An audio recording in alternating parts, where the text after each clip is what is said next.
Hello and welcome to our May webinar. My name is Ashley Holland and I am the Curator and Director of Curatorial Initiatives at the Art Bridges Foundation.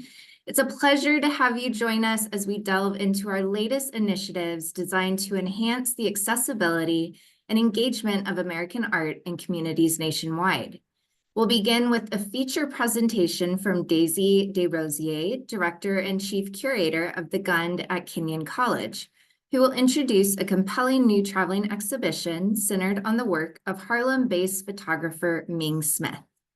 Next, Olivia Miller, Director of the University of Arizona Museum of Art, will join us to highlight artwork groupings currently available for two-year loans through the Partner Loan Network, including exciting new options for museum partners.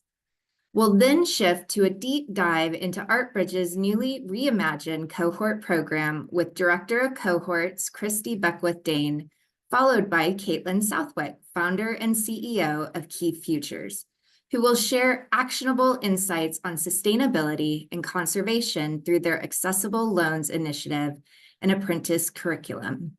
As we proceed, we'll be monitoring the chat for any questions you may have, so please don't hesitate to drop them in as we go along.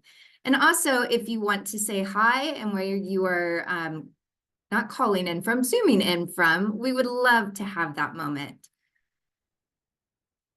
I'd like to take a few minutes to share some background on Art Bridges. Our foundation was established in 2017 by Alice Walton, who has always believed in the power of art to transform lives. She recognizes that art isn't meant to stay hidden in storage. It needs to be seen, experienced, and engaged with by people everywhere. You may know that Alice founded Crystal Bridges Museum of American Art in Bentonville, Arkansas, an institution that proved there's enormous interest in great art beyond our country's major metropolitan centers. By deliberately limiting storage space at Crystal Bridges, Alice emphasized that art should be out in galleries, on display for visitors, rather than tucked away. Building on that idea, Art Bridges was created to help museums of all sizes share artworks more broadly, with the goal of ensuring that every community has access to American art. At its core, Art Bridges' mission is to deliver meaningful experiences with art for personal and community well-being. We do this by partnering with museums nationwide, whether large, small, urban, or rural, to provide support for getting American art out of storage and into local audiences' hands. We currently collaborate with over 250 museums, and we've supported more than 900 projects that have reached 5.3 million people. These initiatives have taken shape across the country, but our goal is to continue expanding into underrepresented regions and communities. Our partners are of all sizes and span across the U.S. and its territories. We focus on two main pillars: art sharing, because we are dedicated to fostering long-term art sharing partnerships among museums of all sizes to get artworks out of storage and share them with communities nationwide through our various art sharing programs like the Partner Loan Network and our Art Bridges Collection Loan Program. And then community engagement, providing funding and resources to create impactful programs around art sharing projects, so that visitors and museums can engage in meaningful ways. As we continue our journey today, we're eager to demonstrate how Art Bridges can elevate the reach and cultural impact of your museum. Now, let's move on to one of our key highlights of today's webinar: traveling exhibitions. We fund, develop, and tour exhibitions to provide broader access to American art. The organizing institution receives a flat fee for a 2-year loan period and then collaborates with us to develop the exhibition and any tour materials. We manage the tour, work directly with lenders to issue loan agreements, vet and book venues, and provide tour packages.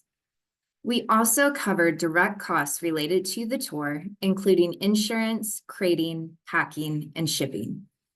For borrowing venues, we cover 20 to 70% of shared and local cost associated with the exhibition. There is no participation fee, and borrowers are encouraged to apply for learning and engagement funding to develop programming related to the presentation of the exhibition. Now, I am excited to introduce Daisy Desrosiers, the inaugural David and Francie Horvitz Family Foundation Director and Chief Curator of the Gund at Kenyon College.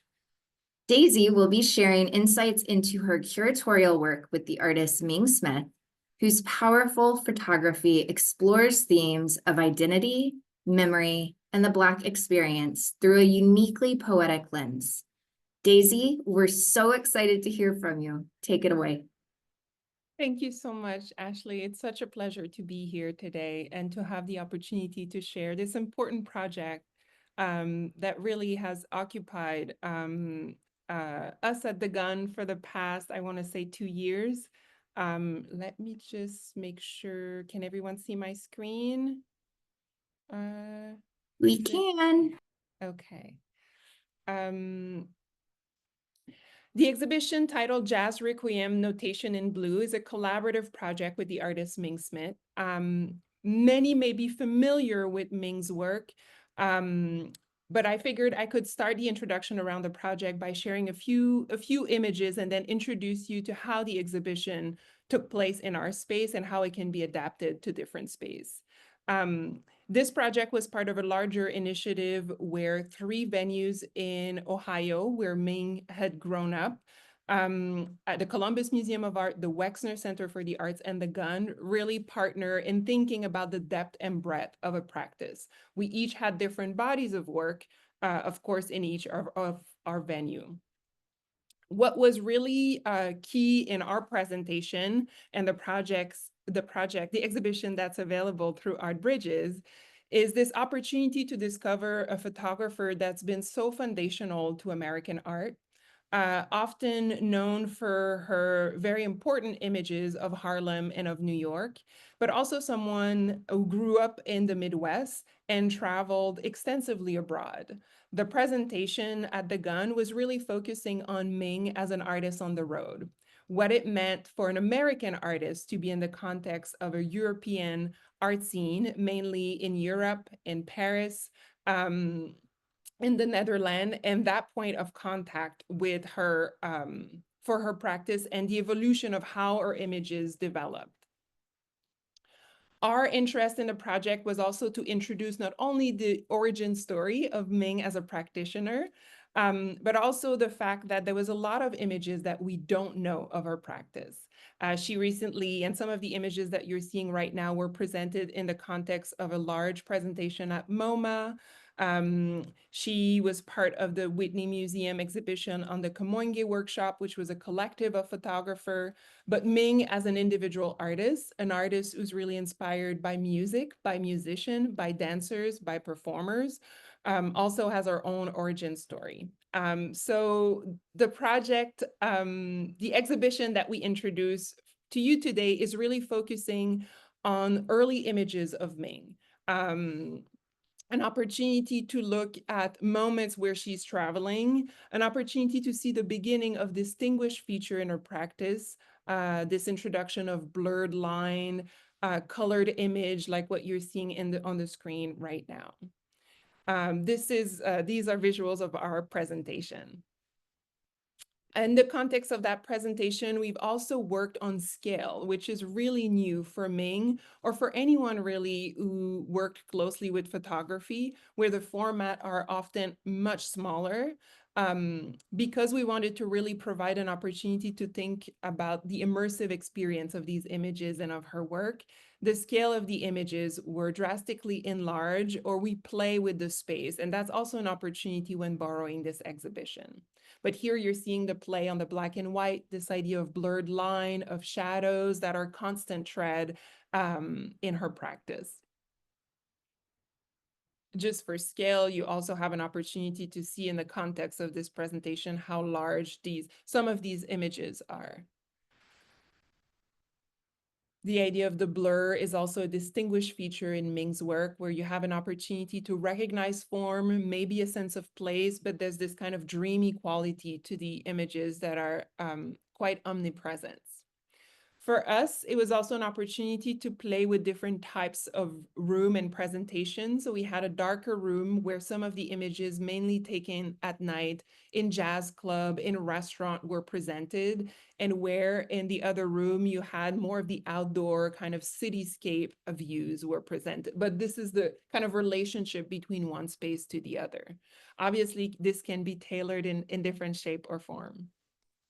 One of the key and most novel kind of approach to this presentation is the introduction of the wallpaper. So again, in kind of being on the road with Ming on reviewing this archive, we've enlarged 3 images that are being juxtaposed with smaller images, as you're seeing here. They're not images that were taken at the same time, but it's this idea of the energy that both of them can carry.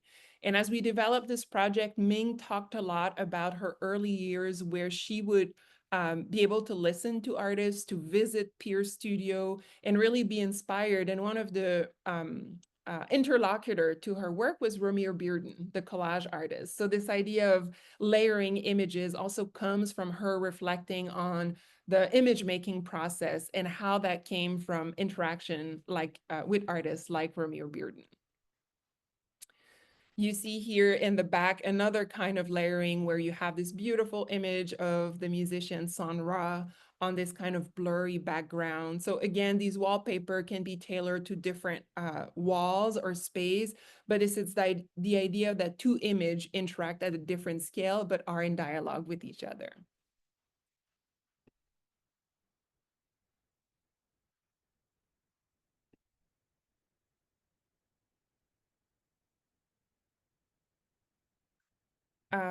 I also wanted to offer an opportunity to see the work in the context of a symposium that we've organized around this exhibition. So as you can see, Ming was able to be present on campus and as part of many of the developmental element of this exhibition. And that's something that she's really invested in. So in thinking about different iteration of this exhibition, that's also something that she would like to be involved, or the ability to be present is also really important for her. We organized a 3-day symposium. So again, here you're seeing Jacqueline Woodson, the author and poet, in front of one of the larger wallpaper, but to give you a sense of scale of how monumental these images became in the context of this presentation, and how that play with photography becomes a really exciting way to engage people and audience. So just for scale, you have the students standing next to 2 of the images. So it gives you a sense of the immersive nature of this presentation. I will end here, but we'll look forward to some questions at the end of this presentation. Yeah, thank you. Thank you so much, Daisy. I know it makes such a big difference for me being able to see the images within the exhibition and at scale. So thank you for that. It's an exhibition, or it's exhibitions like these that truly extend the reach of art to new audiences, and we're so excited to have it as part of Art Bridges offerings. Now, shifting our focus to a cornerstone of our art sharing initiatives, I'm excited to introduce you to the Partner Loan Network. This program is a key part of how Art Bridges fosters the circulation of American art. Think of it as an interlibrary loan program, but for sourcing and sharing art among museums nationwide. Lenders identify works from their collections to create groupings of 2 to 5 artworks that are available for a 2-year loan period. We support lenders and borrowing venues by absorbing costs derived from insurance, object preparation, crating, packing, shipping, and installation support. We also provide 2 phases of funding to lenders and encourage borrowers to apply for additional learning and engagement funding of up to $25,000 per year to support related programming and community engagement. Joining us to discuss her experience with the Partner Loan Network is Olivia Miller. Olivia is the director of the University of Arizona Museum of Art where she has worked closely with Art Bridges to bring new exhibitions and opportunities to her community. We're excited to hear her perspective on how partnerships like these can make a lasting impact. Over to you, Olivia. Thank you so much. I am excited to be here. Let me try to multitask. All right, are we in business? Can you see my screen? Perfect. Thank you so much for having me here today to speak about the Partner Loan Program and how we are involved. For an institution like ours, opportunities with Art Bridges are particularly exciting because we have a staff of 11, and so it can be challenging to do kind of major projects like this and traveling shows and things like that. So we're very, very excited to be participating. So before I talk about the groupings that we're going to be offering, I just want to share a little bit about the University of Arizona Museum of Art and where we are and what we do. So we're located on the University of Arizona campus. It's a large campus. It's a Tier 1 research land grant university. It's also a federally designated Hispanic and Indigenous serving university with a large student body of about 55,000 students. We're located in Tucson, which the county has about 1 million people, and we're located about an hour from the US-Mexico border in the heart of the Sonoran Desert. So it's a really beautiful, fun, and dynamic place to live and work, and you should all come and visit sometime. The campus itself is also quite arts rich. We're one of 3 art collecting institutions on campus. So we also are home to the Arizona State Museum, which is there in the upper left corner. They have the largest collection of Southwest Native American baskets and pottery, and they're also the main archaeological repository for the state. And then down there at the lower left is the Center for Creative Photography, which is right across the street from our museum. And that's one of the largest collections of photographs and photo archives in the world. So our museum has about 7,000 works of art, and obviously we can't have all of them on view at once. So we're really excited to have the opportunity to lend some works. But just to give you a little broad overview of our collection, our strengths lie in early modern painting and prints. As well as American art made between the world wars, so mostly, American scene painting. We also have a strong collection of modern art from America and Europe, and contemporary, mostly paintings and prints in the collection as well. And you might see some of those on a future partner loan network. So for now, I'm going to turn to the 4 groupings that we have available, and I'll just go through them one by one so you can see what we have that will be available for loan if you're interested. So the first grouping is Organic Modernism. It features 3 works by Sergeant Claude Johnson, Emilio Cruz, as well as Richard Hunt. So this beautiful Sergeant Claude Johnson sculpture, it's a wonderful representation of his work. He is probably the first Black artist on the West Coast to earn an international reputation and to be nationally recognized. His work is really influenced by cultures from around the world, but primarily he turned to Mexican modernism and indigenous cultures for influence. And so he's really known for these quite modern, quite abstracted, but also figural prints, paintings, and sculptures. The sculpture might look familiar if you saw the exhibition last year on Sergeant Claude Johnson that was at the Huntington. So it was on loan for that show. So you can see it here in this case. It's on the far right. And just to give you another view, which also gives you a better perspective of the sense of scale, here it is on the far left inside the case. And so it's not a large sculpture, but it's really, really beautiful. The Emilio Cruz painting comes from a particular time in his career where he was exploring the work of Charles Darwin. He was looking at existentialism. He was also looking at sociobiology. And so although his career is quite vast and he worked in many different art forms, this particular phase of his career, he was focused on what he called the genetic engineering series of paintings. And so it's paintings that really mesh his interests in science and art and feature these sort of skeletal animal-like, almost recognizable skeletons, but they're obviously not true to nature. And so hence the genetic engineering titles. And then this beautiful Richard Hunt sculpture, it's kind of a small sculpture in comparison to many of his large-scale public works, but here you can see it from multiple different points of view, and it's really signature of his style, where he liked to work with the medium of steel, but imagined as if nature had steel as a medium to work with. What would these natural forms look like? So when you look at it, it might look very organic. Maybe it looks like a fossil or a skull of some kind. But very signature of his style as well. Our next grouping is historical reappraisals. So we have works by Hung Lu, Rudy Fernandez, and Renee Stout featured in this grouping. So the Hung Lu is one of her earlier works in some ways. It's actually kind of a triptych, so it features 2 canvases and then a wooden bowl, and this is how it's supposed to be displayed on the wall. And this is focused on the protest and massacre in Tiananmen Square. And so it features a person who is, with his back face to us, he's on a hunger strike. And then here it is on view in the gallery, so you can get a sense of scale.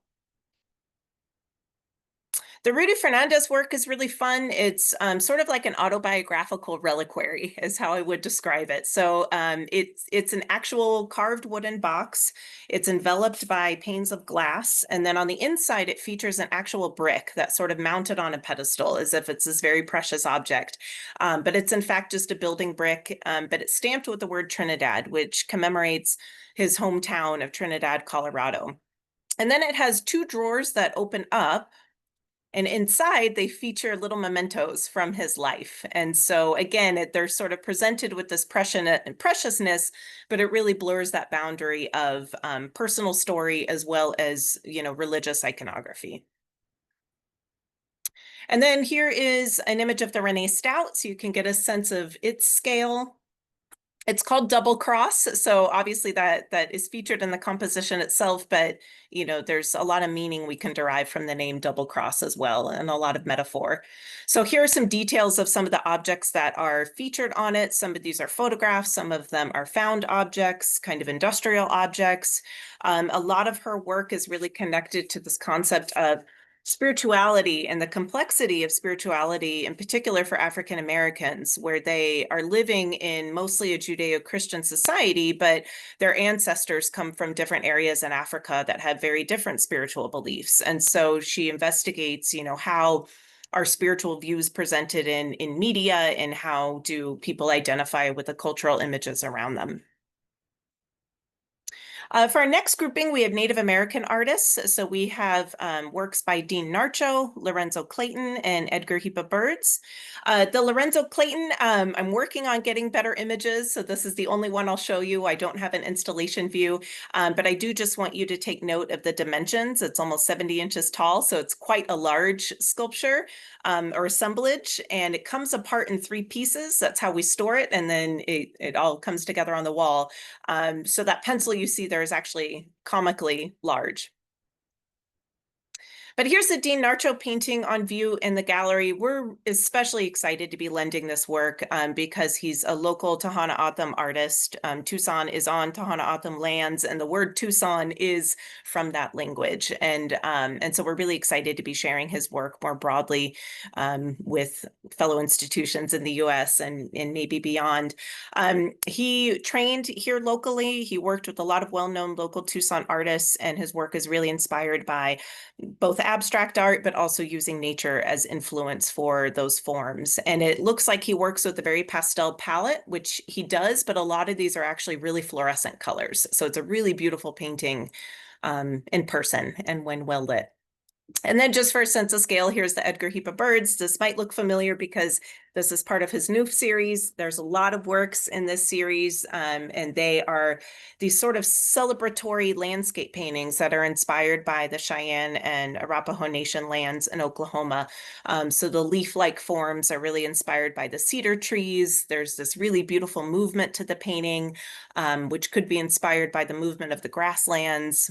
A lot of earth tones from the arroyo features in that area. And again, just a really lovely painting in person. And then the last group, I think I only have about a minute left, pre and post-war women artists. So we're delighted to be sharing these works more broadly. Dorothea Tanning, Joan Snyder, Carol Harrer, and Joan Brown. I'm working on getting better images of Carol Harrer. It's difficult to photograph because this is part of her white painting series, which is what she's most well known for. But suffice it to say that there are many, many different hues of white and many different organic forms in this painting, and it's really lovely in person. The Dorothea Tanning is a little tiny baby painting. It's still in its original frame, and it's actually currently on view in our space, and visitors just love it. It's very mysterious. It's showing a woman kind of walking into a door, but it's really opening up as a book.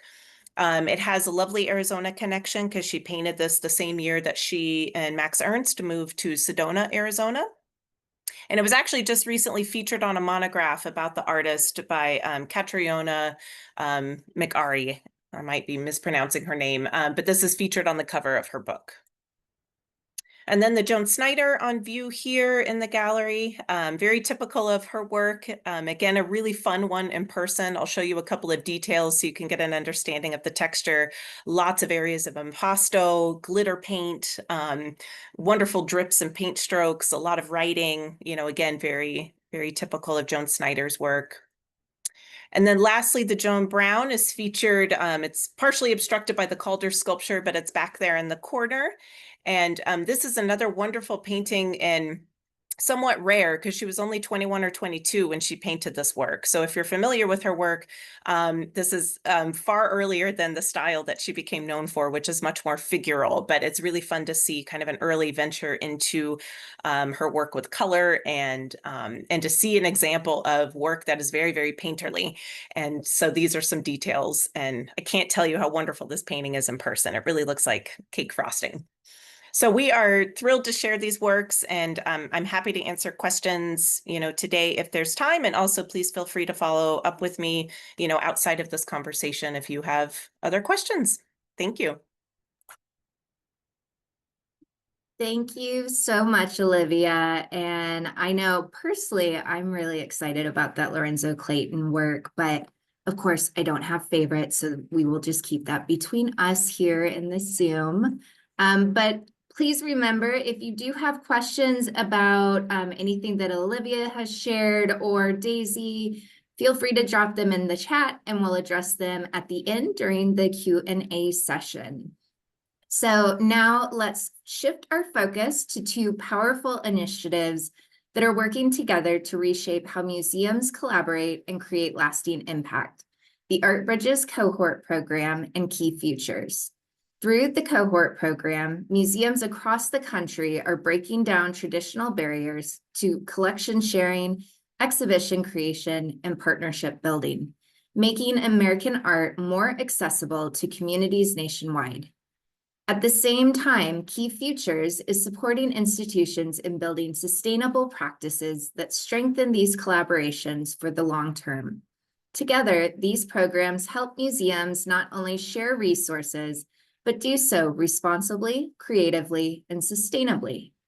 I'm thrilled to welcome Kristi Dane, Director of the Cohort Program at Art Bridges Foundation, and Caitlin Southwick, Founder and CEO of Key Futures and Executive Director of Key Culture. Kristi and Caitlin share a passion for reimagining how museums work together, expanding access, building stronger partnerships, and ensuring that sustainability is at the core of future collaborations. Today, they'll take us through how these two initiatives connect, complement each other, and open new possibilities for museums of all sizes. Kristi and Caitlin, take it away.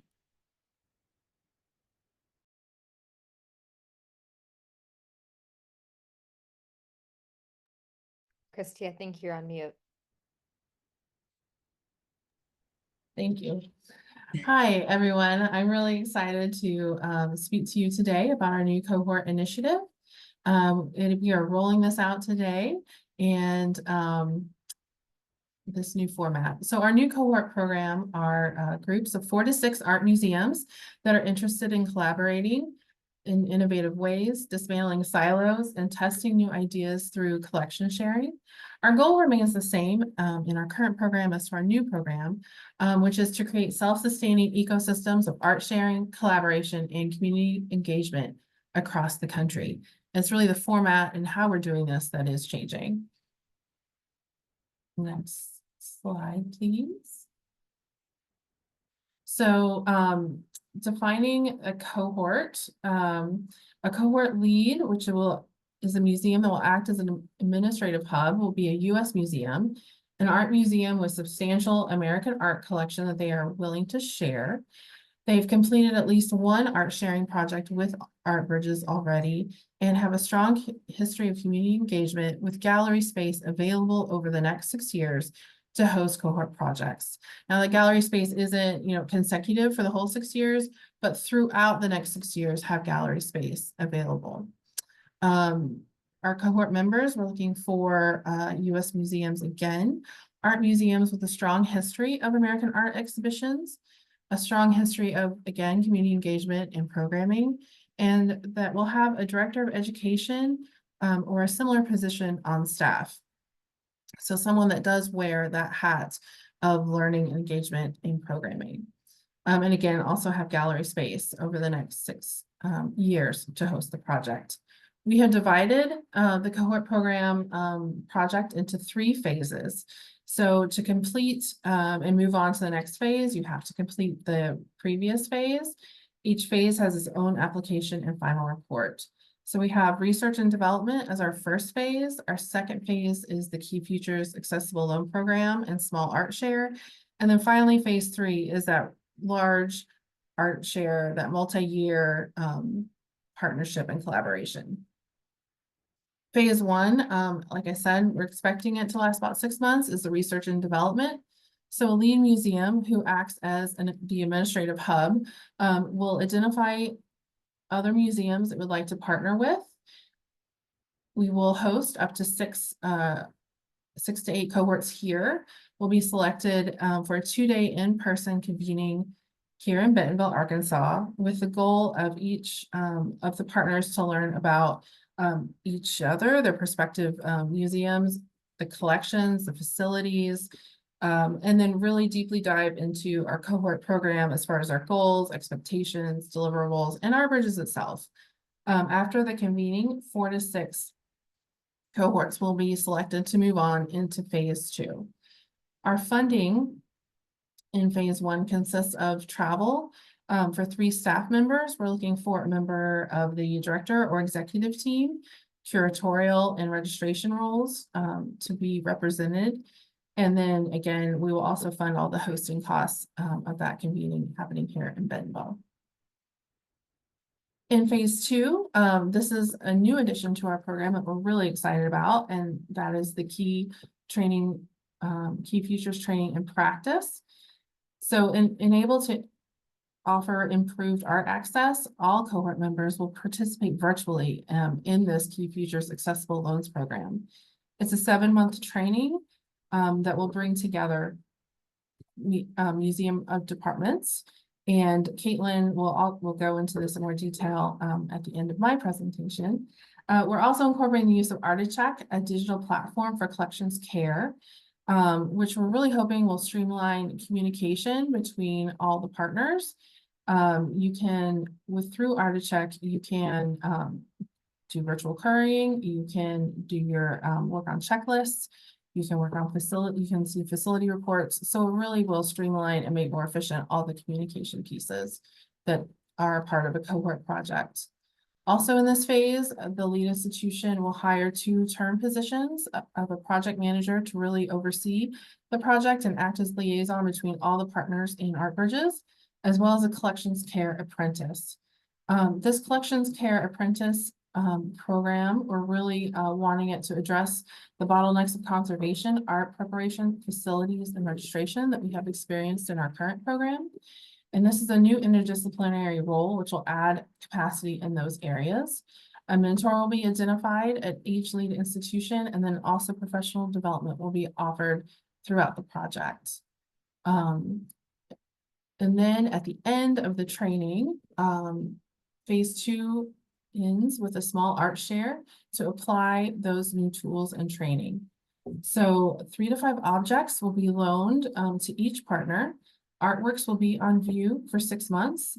All cohort members must lend and borrow, and those loans are multi-directional. And all cohort partners are also eligible to apply for learning and engagement to support to activate the loans in their galleries. So we are moving to a new funding model. In this cohort program, we will be offering a mix of support. So we'll be paying directly for some costs and providing flat funding awards to museums for other costs. So in phase 2, we will pay directly for the Key Futures Accessible Loan Program for each cohort, the Collections Care Apprentice Training, direct costs for 3 to 5 objects for those objects to move between the partners. And then we'll be offering awards to cover the apprentice housing and travel during the training, the project manager's salary, the apprentice's salary during the project term. And then we also will be offering $500 per object lent to the museums lending those objects. And we'll also be funding 2 convenings throughout phase 2. Moving into phase 3, that is the large art share, the really multi-year. Again, we're estimating 45 months here. This art share will fully realize, implement all of the training and the tools and scale up from phase 2. Each cohort will continue to meet annually, and the project manager and apprentice will continue to support the project. We offer 2 paths forward in this, so each cohort can determine together with us which path they would like to select. So our first one would be object sharing. So that would be 30 objects shared per partner. Again, with the object loans from all partners in multi-directional loaning, with 3 years of on-view time at each cohort member museum. So that time can be split between the objects. So let's say if your cohort is interested in doing 10 objects per year for those 3 years, or if you want to start smaller, let's say like 10 objects for 1 year and move into 20 objects for this second and third year, that would also be fine. And how you all decide to use and put these objects on view is also up to the cohort. Is it that these objects will be inserted for new conversations in the galleries? Will they be an addendum to exhibitions that you will also have on view? Or, is it to create many focus exhibitions? That's really up to the cohort. Our second path forward is a collaborative exhibition. So that would be a 40 to 70 object exhibition, again, with object loans from all partners, with a tour length of 2 to 3 years, depending on how many museum partners, 4 through 6, that are in the cohort. And then with the exhibition on view time is 6 months at each museum partner site. So for both paths, we're offering a convening once per year to happen to help further those relationships and build the projects. Again, the 2 positions of project manager and collections care apprentice will continue through this phase. And then also learning and engagement funding will be available to all of the partners. So our funding for this phase, we're going to pay directly, again, similarly to phase 2, the direct object costs of moving the objects, contract art handlers, installation materials, additional security if that is needed for additional hours to have the galleries open, insurance. We're also going to provide a marketing toolkit and exhibition design support if that is needed. The awards to partners would be an object share, again, at $500 per object lent by those museums. The project manager and the collections care apprentice salary. Annual convenings.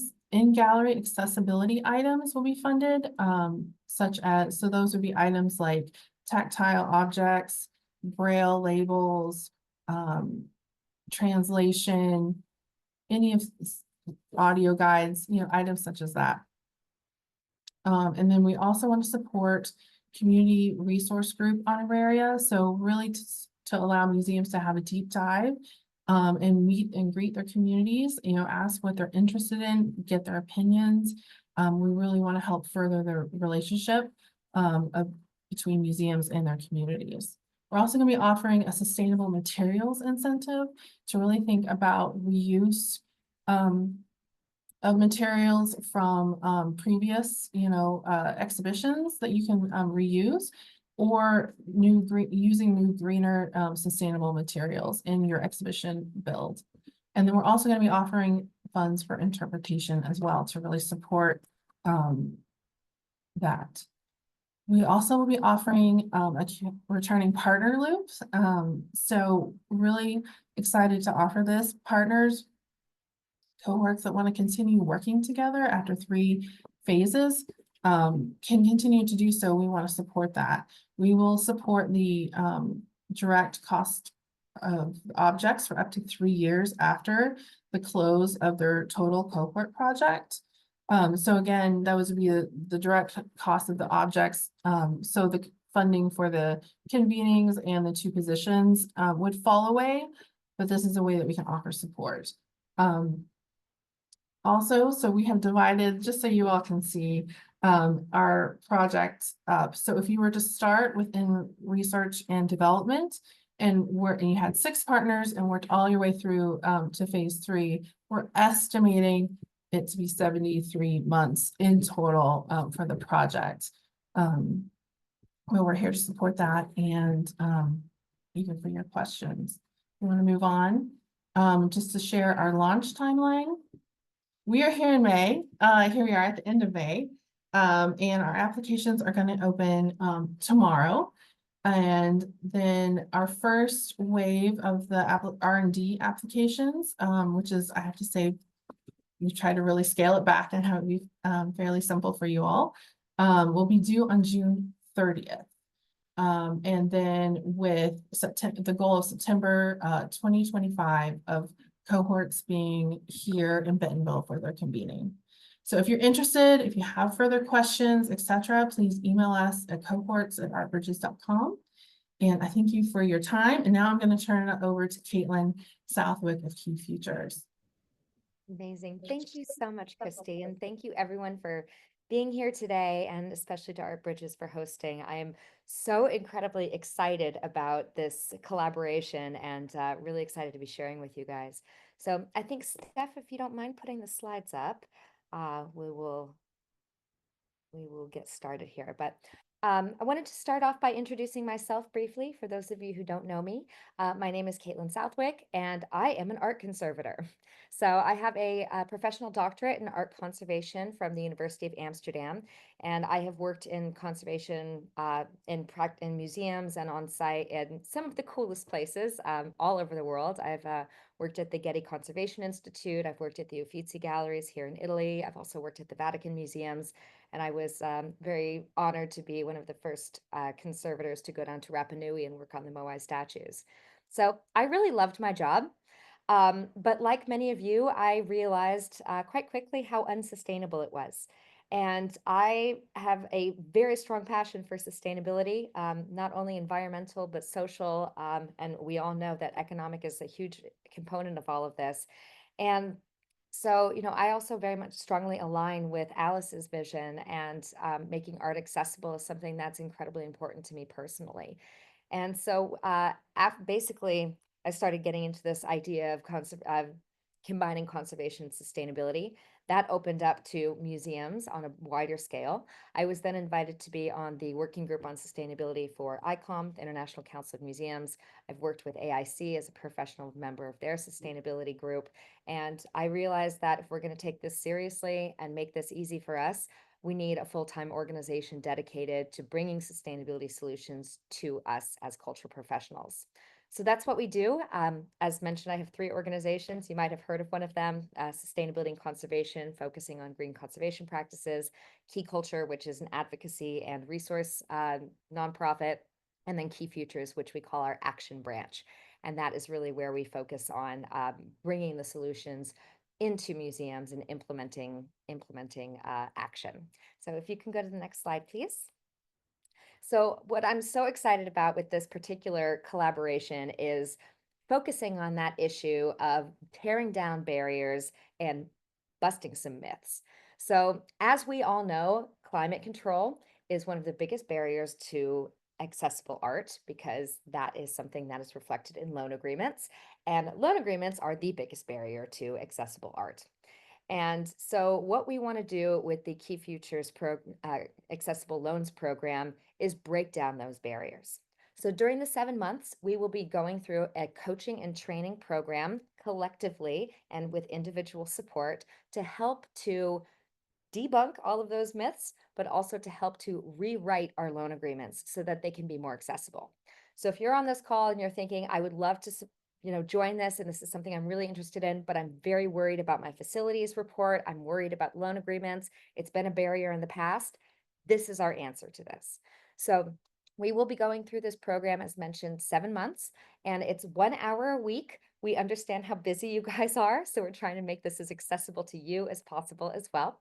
We have a combination of different types of events. They all happen online. So you'll join online a Zoom call 1 hour a week where we will go through and learn about why climate control is so out of control, and then what our collections actually need. And then together we will collectively look at loan agreements. We're going to rewrite individual loan agreements at institutions, and then we're going to work together as cohorts to ensure that loan agreements are not a barrier for executing phase 2 and phase 3 of the program. All right, if you can go to the next slide, please. So, as mentioned, one of the other things that is really exciting about this is this idea of the collections care apprentice. And I have to say, when Art Bridges approached me with the idea, I jumped all over this. As was mentioned earlier by Olivia, a lot of institutions have small staff, and it can feel a little overwhelming to take on such a big project without additional support. Here's our additional support. So what's so exciting about this is that the Collections Care Apprentice is going to be opening up opportunities for museum job opportunities, as well as engaging with museum practices to people who might not have had the experience before. So this is really an opportunity for us to open our doors, not only to get support, but also to broaden the impact of our staff and our community. So the Collections Care Apprentice program is a 3-phase program. We can have more phases, right? We are going to be training the Collections Care Apprentice for you through an 8-week intensive boot camp. And I'm going to get into that in just a second so you can see a little bit more of the context for this. After that, the apprentice will go to their lead institution and they will shadow different departments to kind of get an idea about how things work. And then the apprentice is yours. For the next year, you're going to be able to have an extra set of hands to help support cross departments, but also, of course, in executing the loans for Art Bridges as well as other work at the institution. Now, we all know how important support is. So this is something that I'm really, really excited about and looking forward to implementing. If you can go to the next slide, please. I'll just wrap up here by telling you a little bit more about the profile of the Collections Care Apprentice. So one of the exciting aspects of this particular training program is that it is cross-disciplinary. So the apprentice will not only get training in facility or in loan agreements and execution, but in all aspects of museum action. So we'll start off with a leadership training and sustainability training so that our apprentices have good empowerment in order to help implement practices, more sustainable practices, as well as leadership practices and good communication skills across the museum. And then they're going to get crash courses in various aspects of museum work. So we'll do a full week focusing on facilities. This way, this person understands what an HVAC system is. I could tell you, I never learned about that. So it's really, really helpful to have some context, especially when we're talking about altering maybe the loan agreement language around climate control parameters, which is exactly what we're going to be doing. In addition to this, we'll be looking at loan agreements and insurance, so kind of the legal aspects of that. We'll also be looking at registration, art handling, and collections care. We're going to be looking at data analysis and reporting, as well as learning more about tech. We already mentioned that we're going to be looking at a virtual courier through Articheck, and we will be doing a deep dive training into how to use digital condition reporting as well as virtual courier, which of course helps us to understand the data that we're collecting. And then of course, we'll be looking at the analysis and reporting. And then of course, conservation. And we'll be doing an on-site conservation training at a partner lab where the apprentice will be learning about object handling as well as housekeeping and various collections care practices. So this is really a holistic approach to museum practice. And so we're really hoping that this person is going to be hands-on, helping to support across the institution, helping to make your jobs all easier, but also helping to make accessible loans more possible. All right, I think I'm exactly at time here, so I will wrap up. But just once again, I'm really excited to be working with you guys, and thank you so much. If you have any questions about anything, I'm very happy to help out. And I think Ashley's going to take it from here. Thank you, Caitlin and Kristi. Personally, if you haven't used Artichoke, it is so fun. Like, that is one of my favorite things. But we are so excited about Cohorts 2.0 and relaunching this program. But let's go ahead and open it up for questions. If you have a question, please feel free to put it in the chat and I will read it to whomever it might be. And then we can also, answer any questions you have just in general about Art Bridges. Let's see. Would you share the email contacts mentioned by the presenters in the chat, please? We would be happy to. I think our team over at the other office can do that for us. Let's see.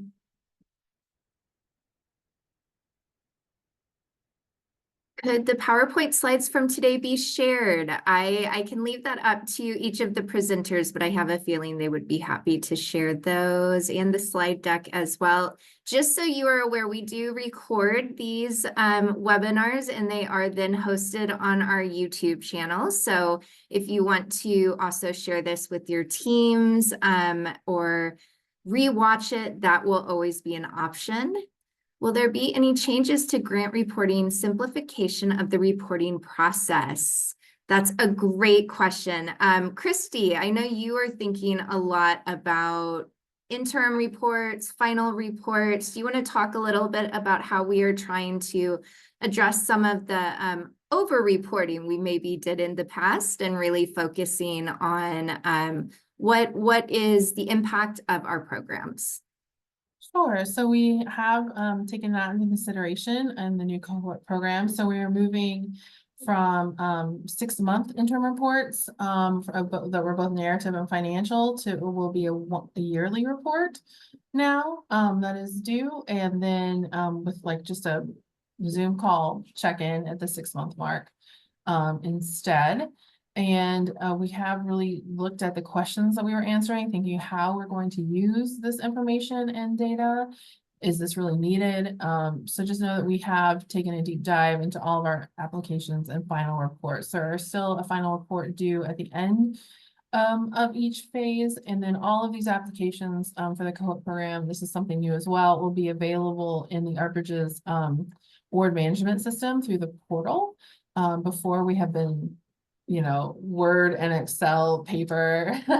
So this is really a glow up or an upgrade for us. So we're excited to offer that as well. Thank you, Kristi. Other questions? Oh, this is a great one. How does the change to cohorts impact current participants? Sure. So we do have a number of cohorts running currently and will continue to for the next several years, in fact. The impact on them is currently none. We want to make everyone available that is in our pipeline just aware that we are shifting this, but they will continue to run in the same manner that they have. If there are implements or components of the new program that certain cohorts might be interested in, always open to talking about how to incorporate those into your current cohort, but really nothing will continue to change in the foreseeable future for the cohorts that are currently running. Great. And just as a reminder to everyone, we did drop links for both the Partner Loan Network that Olivia shared, as well as the Ming Smith exhibition that Daisy shared. But you can also find them on our website, as well as lots of other offerings by Art Bridges, our Idea Center, where we talk more about learning and engagement programs that have happened in connection with different projects that we have done. So as you are thinking about bringing work to your space, keeping in mind art sharing is just one component of it. So we also think about community engagement. So there are so many opportunities with Art Bridges. And if there are not any more questions, I think this is a great place to wrap up.